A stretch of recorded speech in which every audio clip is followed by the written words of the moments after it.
Hey guys, welcome back to the channel. If you're new here, I'm Amanda, and today we're just going to be talking about what 2024 is looking like for our family and some of our goals. Today, I'm cleaning out the chicken coop because it got pretty nasty from when we were on vacation.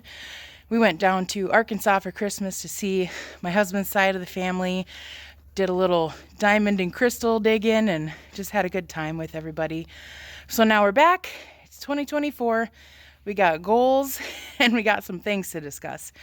So come with me. I'm cleaning the chicken coop and we'll talk about it. So for us here in North Dakota, it gets very, very, very cold.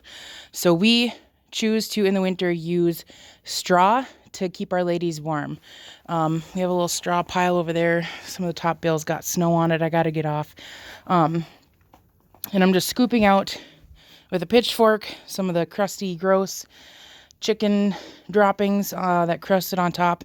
And then I've found that a giant leaf rake works super good for clearing out what I can, the rest of it, in big batches. It goes super quick. I'm almost done already. I have a little bit of crusty right there I got to scoop off.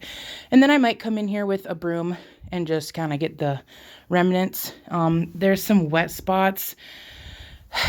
I think that might be from droppings, or maybe, I'm not sure, just condensation from having 20 birds in the coop. But I don't think I'll ever get that completely dry. So since it's so cold today, I'm just going to probably let it freeze, let this stay open and freeze. And then I'm going to get a huge, super thick layer of straw back in here. So the big news for 2024 that I've kind of been hinting at in past videos is I am no longer at my corporate job. I have left my corporate job and I am a full-time homeschooling, homesteading mom. This is something that we've been praying about and working toward and just leaning our whole family toward, because I really feel, and my husband agrees, that this is the path that God has for us in life. I've really been studying biblical womanhood and what it means to be a biblical woman. And my number one mission and my number one priority is my home. And it was so hard going to work every single day, feeling like I'm neglecting my home. I just had this heavy, heavy burden every day I would go to work that I was not doing it right, that it was not right. And I'm not saying that this is for everyone. It's not possible, for some people, and I completely respect that. I'm just sharing what we're doing in our journey. And I just wanted to share that exciting news with you guys because this is something that's been heavy on my heart, and it's finally come to fruition. And now I can kind of focus more on videos, more on homestead, obviously more on my children. That's the number one reason I've done this, was for my kids. But for you guys on YouTube, I'll be able to have more content. I can share more. I'll just have more time to devote to homestead and homeschool. So some of the goals that I have for 2024 will be obviously garden planning. We'll be doing that very soon because I really got to get my onion starts going. And then I'm going to be doing some more baking with my sourdough. One thing that I want to do is a cottage bakery. I'm allowed to sell under North Dakota cottage laws. I'll be selling small amounts for people that just want sourdough bread or goodies that we make, things along those lines. So that's what we're going to be focusing on in the winter months. Inside my house, being a working mom, if any of you are working, it's not easy to keep the house clean at times and organized. So I've really been focusing on decluttering, getting rid of stuff that we don't need in our home that doesn't serve us, and passing it on to someone that it could serve. So through the thrift store or Facebook Marketplace, or texting, hey, do you need this? And so forth. So that's kind of what I've been focusing on right now in the cold, is inside my house. And then when the weather starts changing, we'll be shifting to outside. So today, my chickens are my priority, and Olivia is getting a little recess time in the snow. We just did our very first preschool homeschool lesson, and she flew through it because I did have her enrolled in preschool through her daycare. They're affiliated with them, and so she was doing preschool lessons, and she's super, super smart. She's just quick. So she flew through the first lesson. I was going to do Monday, Wednesday, Friday for a lesson for homeschool because I didn't want to push her too much, but she flew through the lesson that we just did in like 10 minutes. And then she was like, "Are we done already?" So I said, well, we'll just do one lesson every day. And then I just plan on, reading with her and working on sight letters and what they sound like. And we're just going to be working probably all through the summer because we're not a traditional school and we're not spending like hours and hours learning. We're spending a few minutes every day, all day long, spread out. So it doesn't even feel like learning. You know what I mean? It's just living life and learning through life. And so I'm going to be doing that all through the summer with her. I also have a kindergarten prep. The curriculum, the meat and potatoes in my curriculum is the good and the beautiful. I'm not affiliated. I don't get paid for mentioning them. Yes, I see you. Hello, darling. I hear you clucking at me, girl. Yeah. I know it's cold out. I know, baby. She's looking at me like, my feet are freezing. I'm almost done with your coop, I promise. So we're doing the good and the beautiful curriculum. And then there's some supplemental things on YouTube, Pinterest, just a lot of reading, outdoor stuff. She's cooking with me now. So I have time to pour into her the things that I know and to teach her how to be a young lady. And so that's been really fun, just even the past few days that we've been getting into our new routine, because this is the beginning of the first full week that we have power. Because when we got back from Arkansas, North Dakota had a huge ice storm and we lost power for 11 and a half days. And we were living on our generator, which could not power our water heater. It couldn't power a stove, the washing machine. Luckily enough, we were blessed to be able to use my in-laws' facilities to take care of some of those things because they have a place in town that we can use. So that was really nice. And so now we're back in full swing with a full working house. It really made us, I'm going to shift gears to that side of it.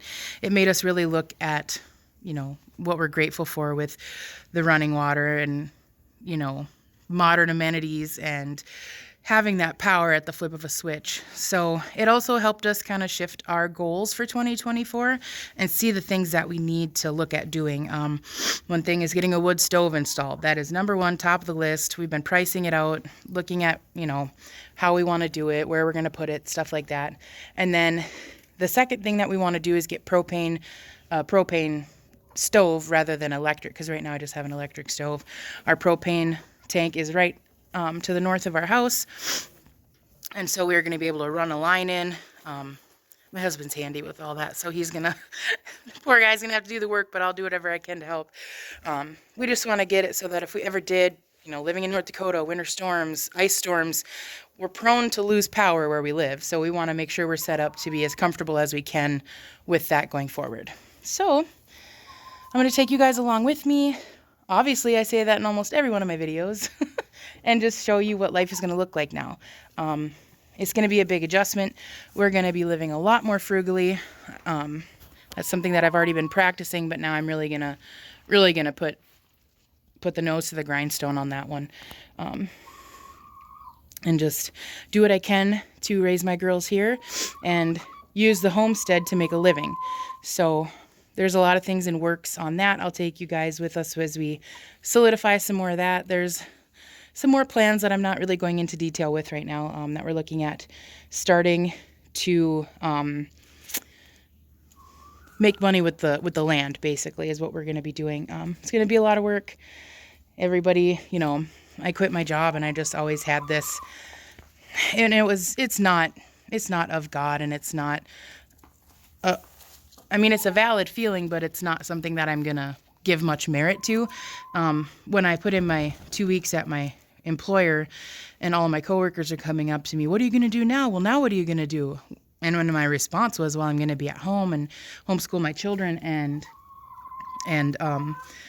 work on our homestead," they kind of all gave me, not all of them, but a good chunk of them gave me kind of a funny look, and they're like, "Well, I'm glad you can swing that financially." And I'm like, it was a lot of planning, so it's not like I just up and quit my job. This has been in the works for 2+ years, so I felt like lazy, like just the way that society has made me feel and made a lot of women feel, I've noticed, because I've seen it in Facebook groups that I'm in about moms who want a homestead and that are still working full-time jobs. And, you know, we as women are expected to go out into the world and work and then also come home and run an entire house and raise children.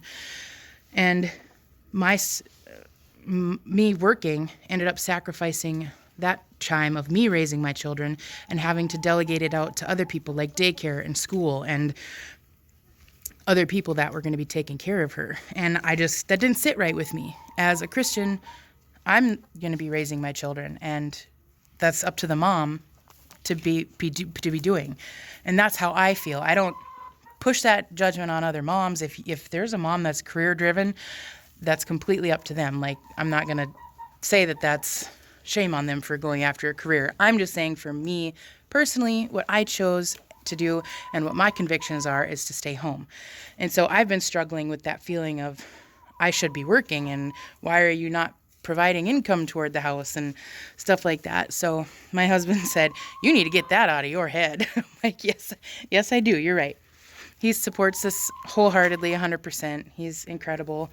I personally have already felt the shift in our home become more calm and less chaotic. So that's been a huge, mental relief for me too. But enough of me rambling.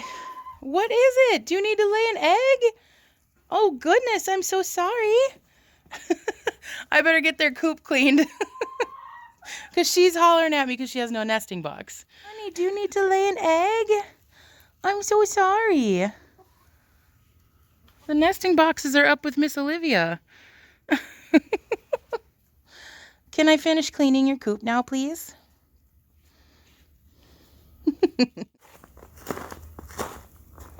We're not glamorous here. It's sweatpants and muck boots because I'm not getting dressed up to be fancy to clean out the chicken coop.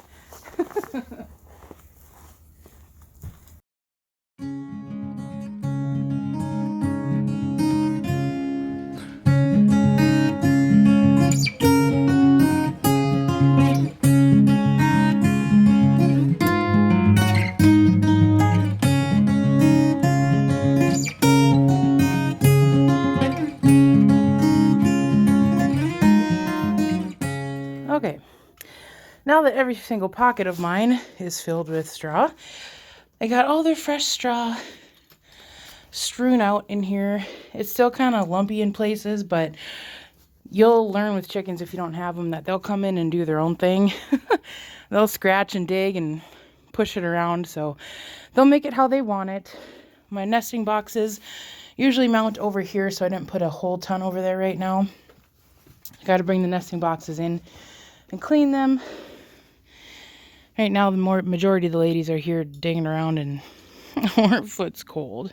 Honey, go inside. They're going to be digging around in a lot of this straw. This is the icky straw pile. I need to have my husband bring the dump trailer down so I can scoop it all up in the dump trailer. But for now, I'm going to make sure that my doorway is clear as best I can. And then we're going to shut this so they can go in and do their thing. And you, Miss Olivia, need to go inside because you are full of snow. Do you have ice stuck to your gloves? No worries. We'll bring them in and wash them. Happy Friday. I'm out here finishing taking care of the ladies. I came out and I got them water and food. And they're just hanging on a chain there. And their their water is ran. It's a heated water, and we ran an extension cord just to try and keep the water warm, to keep it from freezing up. But I'm keeping an eye on it about every hour, so I'm coming out and checking. It's like -10 right now, and then the wind chill is like -20 something. I don't know. I'd have to look at the thing again. But a lot of the girls are staying in the coop today, and they came out because they heard me now. And why are you laying on the ground? Probably trying to keep her feet warm. But I upgraded to the actual winter coat instead of my thermal jacket. So we're going through a little cold spell, but it looks like it's going to warm up next week sometime, hopefully. So right now I'm just going to put in some new nesting box liners that I got, and I kind of wanted to show you guys what I'm doing. It's a trial and error thing. We're going to see if it works. My hope is that it's going to help them from sitting in the nesting boxes, because when it's cold like this, they're trying to get in the nesting boxes to stay warmer, and then they're sleeping in there. Like during the day, they're just hanging out in there. So I'm hoping that these will not hurt them. They're not going to hurt them. They have strong talons or whatever, so but it'll be more uncomfortable for them to lay on, I hope. And then hopefully in the spring it'll help with them not being broody too. So I'm gonna flip the camera around and I will show you what I'm doing here. So I pulled one of their nesting boxes, and I am gonna put this in there for them. I just got this off Amazon. It's nothing special, but it's got a bunch of good stuff for them.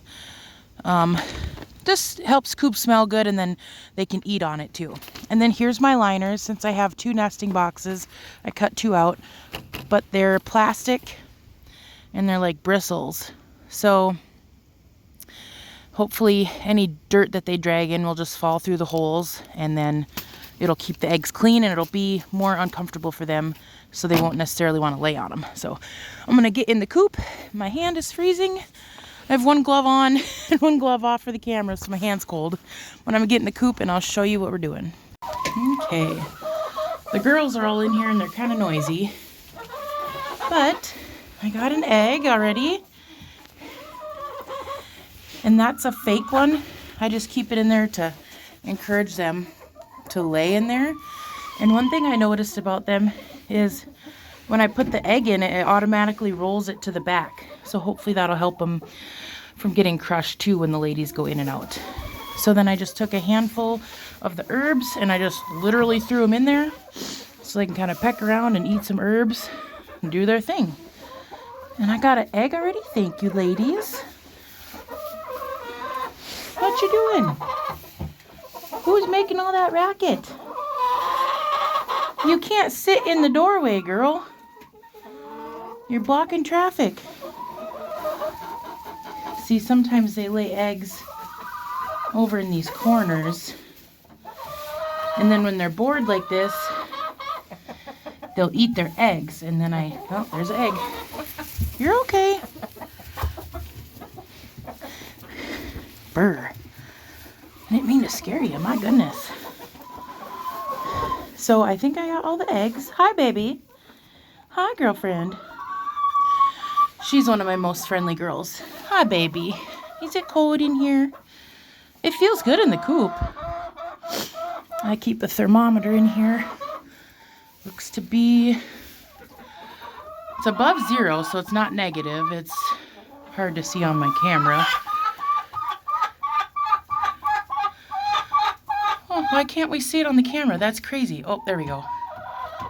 Yep. So we're just above 0. So we're not negative in the coop. I think... Are you going to lay an egg? Is that why you're so noisy? I think next year we're going to try and insulate in between these studs.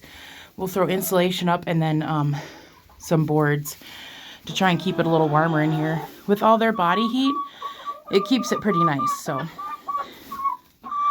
you're all crammed in here. I know. Hi, baby girl. I don't have treats for you right now. I'll bring some out later, okay? All right, I'm gonna bring these eggs in and go warm myself up. Well, that's about all I had for this video. I just wanted to share with you guys kind of a life update, a farm update, homestead update, see what we're doing. That fan is loud. Okay. Sorry, heater for the garage. And so I just kind of wanted to share, you know, the big movement that I said was happening in our life, and me listening to what God wants me to do, because I had mentioned that in a previous video a while back.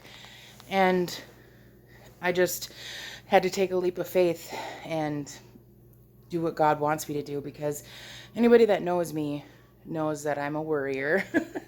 And so not having me controlling it, me controlling income, some income anyway, was part of, well, most of the main reason I stayed at my job was because of my own fear. My husband and I went through it 1,000 times, and he's like, we can do it. It's possible. We can make it happen. And I just kept saying, no, I'll just keep working a little longer. No, I'll just keep going just in case, the economy, this, that, and the other thing. And then God really stopped me. And I think it was like August time frame. And I really sat with Anthony on the couch, and we had a talk, and I cried, and I had this God moment where I specifically heard him tell me that it was my fear stopping me. And this is, if you're not Christian, you don't have to listen, continue scrolling. This is just me, my journey, that God said, it's your fear stopping you. And I know as a Christian that fear does not come from God. And so I was allowing my fear to control my life. And if fear was controlling my life, then that meant God wasn't controlling my life. And I'm like, okay, it's time to make the change. And so we went through it again, the finances and everything. And I just have had a super great peace about leaving.